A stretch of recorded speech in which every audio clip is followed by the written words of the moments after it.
Abby Gibbons here, the creator of the WOW series. We're here for our next weekly WOW interview, and today we're featuring Kelly Lan of Hello Prosper. She's going to be speaking at our upcoming Current Feminist Figures event, which is taking place on March 10th, and she is one of the many current feminist figures that I found in my life. So she's trailblazing the way for the next generation of women, and especially Asian American women. She's creating a community that's bringing education and empowerment and celebration around her culture and her people, and she really has a fascinating story. On top of it, she also works at Bank of America, so she's going to be sharing with us all about how she balances both. And at our event, she's going to be talking about, how can you really build a career in corporate America and also outside of corporate America that gives back and helps advance the women around us. So before the event, we wanted to sit down with her and catch up with her personally, hear about her challenges that she's faced and her advice for you, for the next generation of women, and that all of us can really relate to. So we'll get into it now. Kelly, I'm so happy to have you here. Go ahead and introduce yourself. Wow, Abby, thank you for that brilliant intro. I couldn't have said it better myself. Mm-hmm. Again, my name is Kelly Lan. I'm the founder of Hello Prosper, and we are a group of Asian women discovering and defining who we are. We are a team of counter storytellers and tastemakers, and we are a group of creative professionals with a background in content writing and visual execution and customer experience design.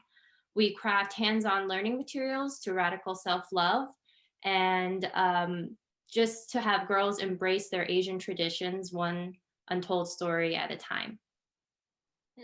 I love it. It's so important. I love what you said there, that last piece, embrace your culture, and through sharing the untold stories.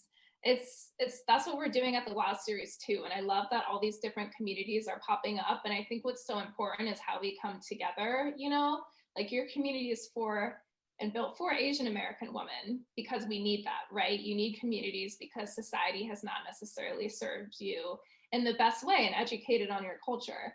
But then we also need to bring together communities like what we're doing at the WOW series, every other community in our network, whether you're South Asian, Black or African American, Latina, we all need to come together and have these conversations. So I love that we're doing that today. Thank you. And what I love about your story too is how you are doing this through art and storytelling. So I'd love to hear a little bit more before we get into, your personal story and challenges and advice.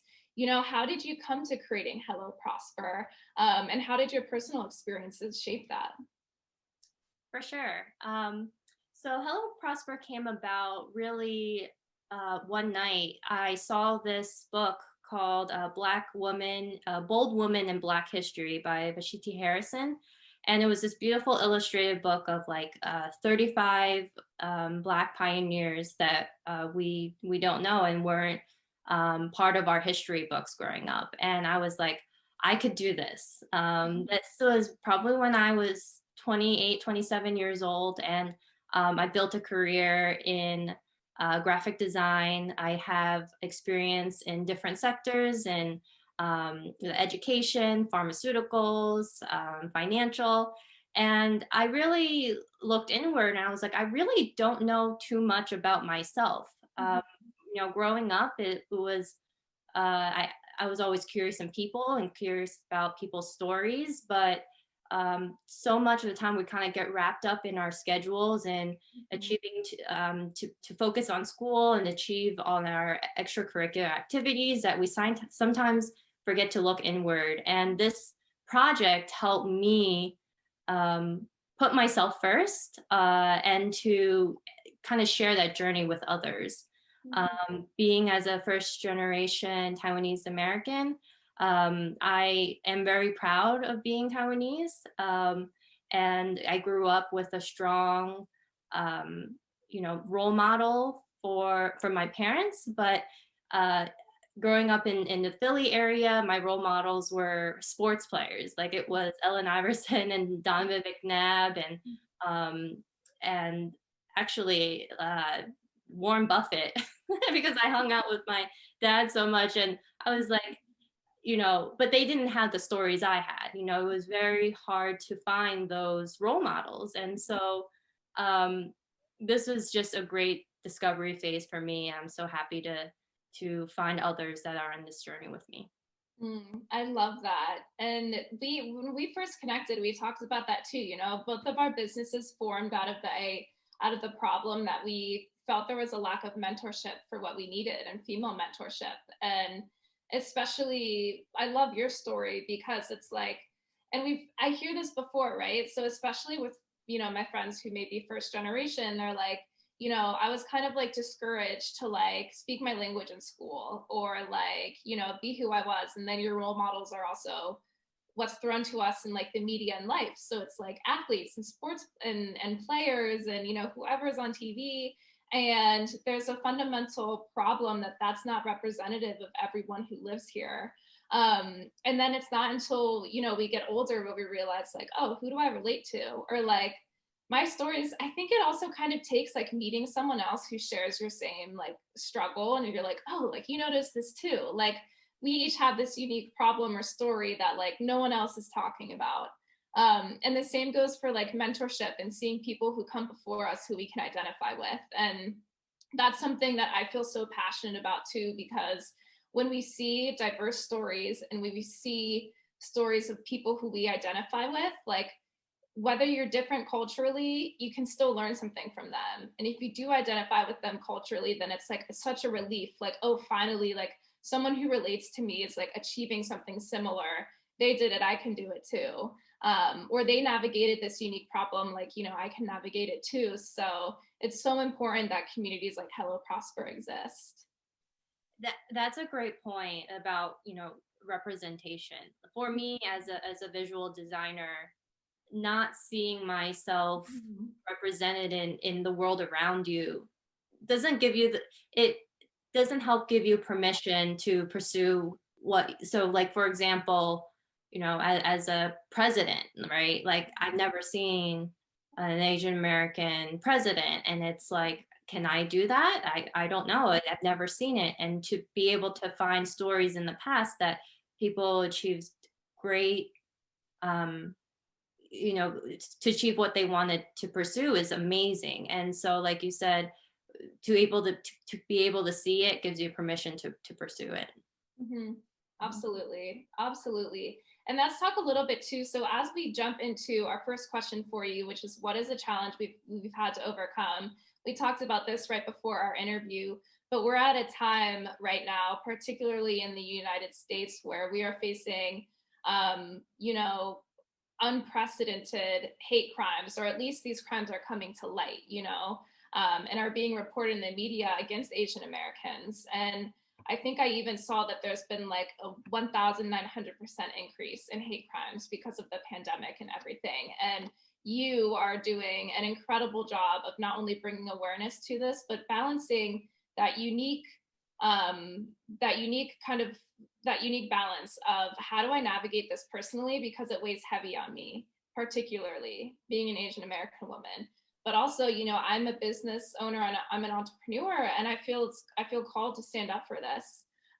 So what's it been like for you? And this might be part of your challenge or unrelated, but what's it been like for you to kind of navigate that? And if you have any advice for other entrepreneurs, Asian American, or, you know, even who aren't Asian American. That's a great question. And I think every day I think about what is happening in America and the violence that's happening.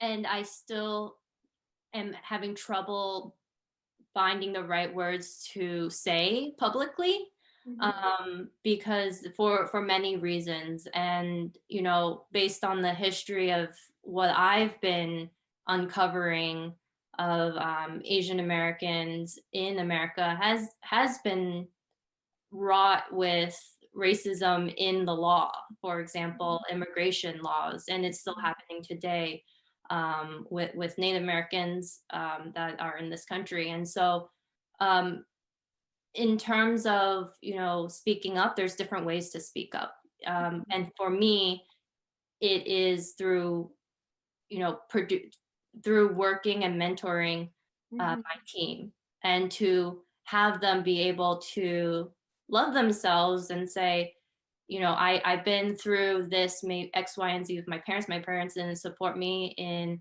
my career goals, but knowing that there are ways to persist, putting one foot in front of the other is very important. And that you have someone to talk to that went through the same things as you. And so with the hate crimes right now, I see an amazing community support. Just the other day, there was an account that reached out to me on Instagram, and they want to create a safety kit for elders and women who are being targeted right now. And in that kit, there is a infographic about things to do before you step out of the house, emergency numbers.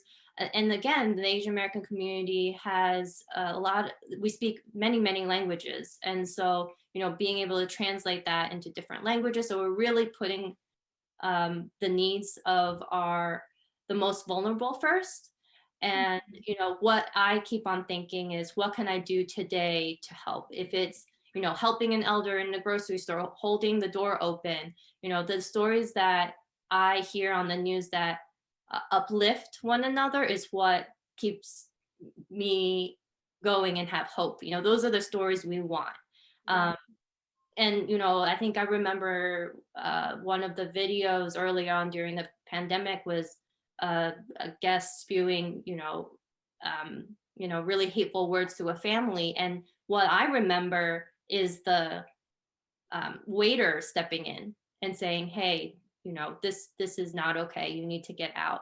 Like, I almost start crying in those moments, because it's like that just, speaking up for others is how we come together. And it gives hope, right? Like, you feel like, oh, fine, it's like someone is sticking up for you and can stand up for you. Absolutely. Thank you, Kelly. That is fantastic advice. And to even extend off what you're saying, I went through for me, like my social issue of choice is gender equality, right? And that's something where I can 100% relate to. And when it comes to speaking up on these issues, it can feel intimidating to start, because you don't want to say the wrong thing. You don't want people to perceive you the wrong way. There is cancel culture, there's everything. But I think just taking the step out of your comfort zone to say something and speak up, as you said, is so important. And just take it day by day, and take one step after another, and check in on those around you. For me personally, it's hosting conversations like this and not being shy to bring it up, because while this isn't something where I can personally identify with, like, I can educate myself and we can talk about it. And that's so important in solving the issue, and just creating a space to where others who also relate to these issues can come together, but also people who look like me, who also want to be a part of the conversation, and just come together and really see how we can fight this and stand up for each other. Is so important. So with that said, is there another challenge that you have in mind that you'd like to share about career, navigating careers as a woman of color, that I'm sure other viewers will relate to as well? Yeah. Growing up for me, I was lucky to surround myself with very supportive individuals. And I think that's really number one, and being absolutely unapologetic about your goals, and having also the legwork of what your goals are, and for something to show. And I love the world of creative and business, because it empowers me to be able to think about all these different facets of business. And I guess one of the challenges was, I think, in my career, probably when I was around 25, I think your 20s is a strange time, because you're not in school and no one gives you a roadmap of where to go. Mm-hmm. And 25 is when you're like, okay, I've kind of already worked in the industry. I think I deserve to be, so you kind of have this like ego thing. Mm-hmm. And I remember I had your annual review. And my manager was probably twice my age. She was a woman, and we actually had a really great relationship, I thought. But in this particular review, it was bad. It was just like you think you know everything, and like you don't. Right? It's like, and I just remember being in complete shock. I think for a few years, I kind of lost my voice, where like I would just like get all red in my chest, and I just lost my voice for a few years. It was very a reflective moment for me, and getting out of that mindset was very hard. But you do come back stronger. But sometimes those words do hurt. I remember carrying it on my phone and just like reading it, and it's like, okay, I'm glad I put that in the past. So that was one of the big challenges that I overcame.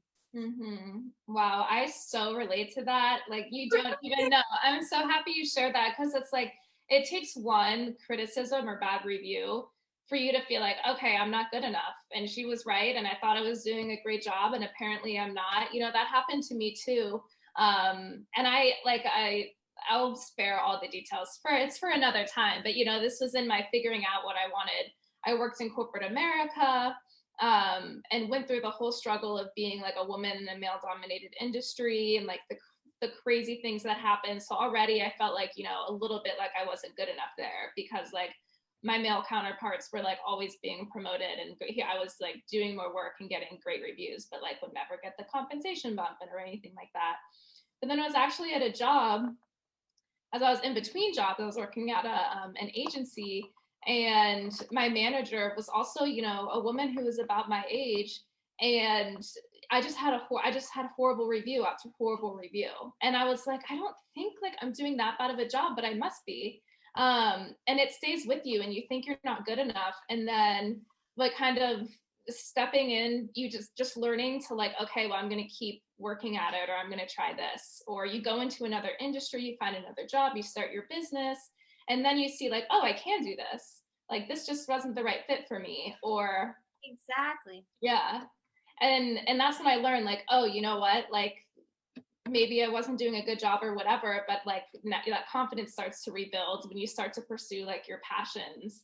And when you start, for me, was starting my own business. That's honestly where I found my voice again. Wow, that's so great. I didn't know that little bit about you. And I couldn't believe it. I just remember I didn't know what to say. Like yeah, I'm glad we're past that, and we found our tribe, and be able to find the joy in what we do again, because then that attracts other people that are also looking for that space. And I think I also changed too. I think when I was younger in my degree, it was very, very difficult. It was, studio time, lots of critiques and all that. So you do build a lot of thick skin, but I think it was maybe PTSD from that too.